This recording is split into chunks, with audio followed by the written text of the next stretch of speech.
हेरिरहनु मन पर्यो एकदम डान्स अझै नाचिरहेको देख्नु भयो त्यसलाई केही छैन अझै सर प्लिज कस्तो लाग्यो तपाईँलाई हेलो आरमा हुन्छ कसले सिकाउनु भयो तपाईँलाई आफै सिक्नु भएको सबैजना मिलेर सिक्नु भएको कहिले सिक्नु भयो एक दुई दिन अगाडि ठिक छ है राम्रो छ कोरियोग्राफीहरू यसै गरी स्टेप पनि ठिकै छ नट ब्याड राम्रै राख्नु भएको छ सिम्पल स्टेपहरू अलिकति गीतमा कतिवटा मिक्स गर्नुभयो गीत बोइज गर्ल्सको मात्रै राख्नुभयो कि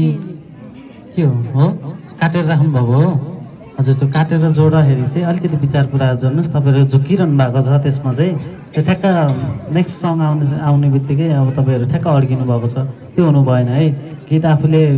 अब त्यो सुन्नु पनि पर्छ कतिखेर आफूले यो गीत कहाँनिरबाट कुन बिट आउँछ कुन गीत आउँछ भनेर सुन्नु पनि पर्छ है अलिकति मिस्टेक भइरहेछ त्यो पनि सुधार्नुहोस् ठिक छ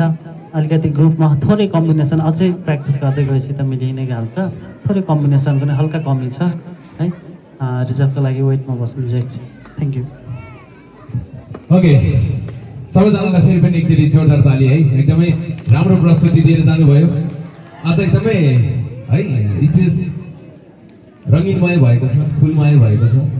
एकदमै रमाइलो पनि भएको छ होइन जय सर अझै सर ठिक छ नि होइन अस्ति घाममा कति दिन पोलियौँ हामी चुम्रोनीमा नि घाममै डढ्यो है हिजो पनि गण्डकी गाउँपालिका लगभग घाममै बसेर गरे है आज कस्तो साथ दिनुभएको छ है ठिक छ म अर्को प्रस्तुतिलाई बोलाउँछु है हामी गफ गर्दै गरौँ हुन्छ नि है